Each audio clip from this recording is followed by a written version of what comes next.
এই চারটে সিমটমস যদি আপনার মধ্যেও থাকে তাহলে এখনই সাবধান হয়ে যান, আপনিও কিন্তু ডায়াবেটিসের শিকার হতে পারেন। চলুন জেনে নিই এই চারটে সিমটমস কি কি।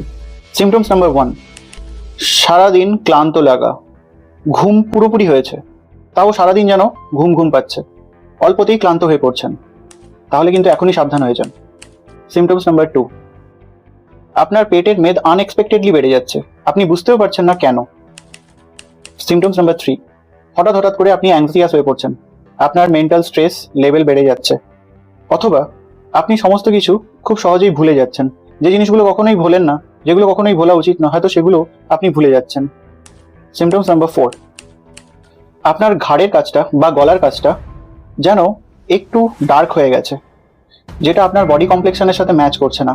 যদি এই চারটে সিমটমস আপনার মধ্যে থেকে থাকে তাহলে কিন্তু এখনই সাবধান হয়ে যান, আপনি কিন্তু ডায়াবেটিসের শিকার হতে চলেছেন।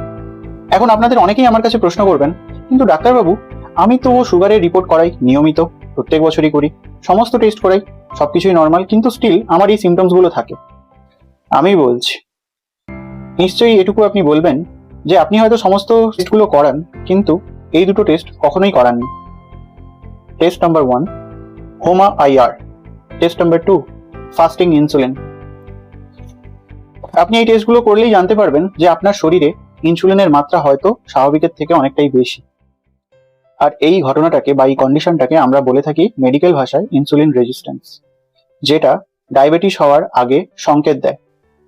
Harrison principles of internal medicine, যাকে আমরা ডাক্তাররা মেডিসিনের বাইবেল ভেবে থাকি, ক্লিয়ারলি মেনশন করেছে insulin resistance precedes hyperglycaemia or diabetes by many years, যার সহজ বাংলায় একটাই অর্থ যে ইনসুলিন রেজিস্ট্যান্স ডায়াবেটিস হওয়ার অনেক আগে থেকেই শরীরে উপস্থিত হয়।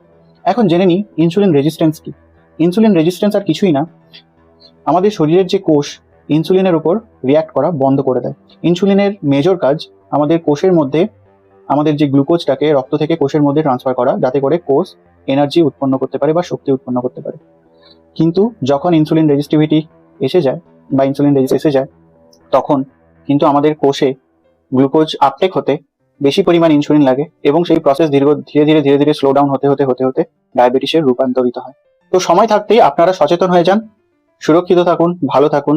আপনারা অনেকেই বলবেন যে ডাক্তারবাবু আমি টেস্ট করিয়েছি, আমার টেস্ট পজিটিভ, এখন আমি কি করব সেটা আমি বলবো পরের ভিডিওতে। 4টে পিলার আছে, মনে রাখবেন, ওই 4টে পিলার ফলো করতে হবে। সেই 4টে পিলার কি কি জানতে হলে কমেন্ট করুন 4 পিলার্স দিয়ে জিজ্ঞাসা চিহ্ন। আমি পরের ভিডিও আনছি, সেখানে কি করে আপনি এখান থেকে মুক্ত হতে পারবেন তা ডিটেলসে আলোচনা করব।